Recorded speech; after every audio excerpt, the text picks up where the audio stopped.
I was a 19-year-old kid and I was miserable. I was in love with my high school sweetheart. We were that couple that was really annoying. So we went to school together. We signed up for classes together. We shared a U-Haul on the way to school together. We lived in the same dorm together. We walked to class. We walked to breakfast in the morning and walked to class together. I mean, we were just joined at the hip and we were completely crazy infatuated in love. And then halfway through the first year of college, she discovered beer and other boys on the same night, and she cheated. I completely fell apart. I stopped going to class. I barely ate anything, certainly nothing healthy. I stopped studying. I just stopped caring about the world. Literally couldn't get out of bed. And I never thought about it until years later. Reading changed my life because I was still reading. It was one thing that's brought me through everything.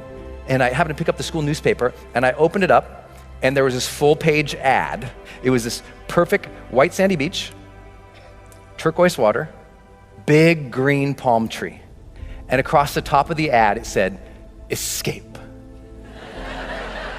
Students needed for summertime jobs in the Dominican Republic.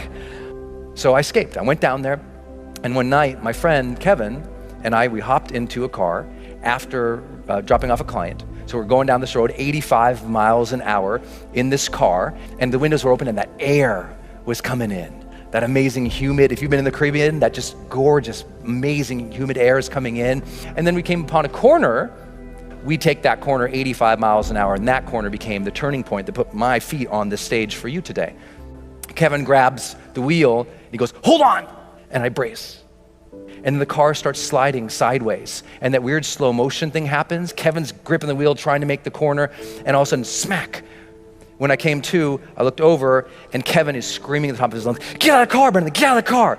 And I look over, and a whole big chunk of his head is open. So I pull myself out of the windshield of this car, and he's screaming over here, and I stand up eventually on the hood of the car, and I look, and I notice all this blood on me, and I remember just looking down, and that slow motion thing's happening. I just thought, did I even matter? And I start seeing all these images of my life when I'm surrounded by people that I care for. There's a cake in front of me. Here's my friends singing. My mom leading them in that goofy song. There's my sister, just swinging and smiling right next to me. And it makes you wonder, did I love? Did I love openly and honestly and completely? Or did I hold back because that one time I got hurt? And just as I was about to pass out, I noticed a glint, like a sparkle, something shiny, a reflection in the blood going off the hood of the car, and it made me look up. And there was this bright, big, beautiful moon that night.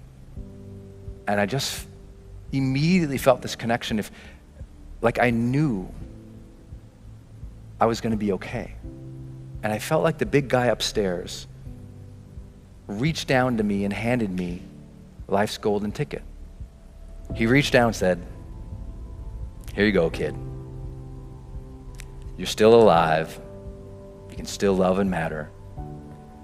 But now you know the clock is ticking." Mortality, motivation. I got it as a 19-year-old kid. People say, "Why are you so successful?" I'm like, I got mortality motivation when I was 19. That's a blessing. Most people don't get that till they're 60. Don't worry, Kevin and I, we both survived. See, I'm still here. It's okay. I made it. But the one thing that I took away from that entire thing was that moment and those questions, because I remembered them and I thought about them as I was healing. I was like, what was that about? Why did I feel so unhappy with that moment? Because I thought, in the last moments of life, there must be this transcendence, and I was not happy. And I realized it was because of how I'd been living my life, and I wasn't living to my questions. I knew I got those questions. Did I live? Did I love? Did I matter? And soon as I got that those were the questions I'm gonna evaluate myself with at the end of the life, it gave me the power of what my late mentor, Wayne Dyer, taught, the power of intention. That breath you just took, feel it. What a blessing that is, you got that life. What a blessing is you got that breath. That means you still got something inside. You got to work for it. You got to contribute for it. You got to give for it. You got to lead for it. You got to love for it, because you still have something not just in you, you're still here for a reason. And now you just got to earn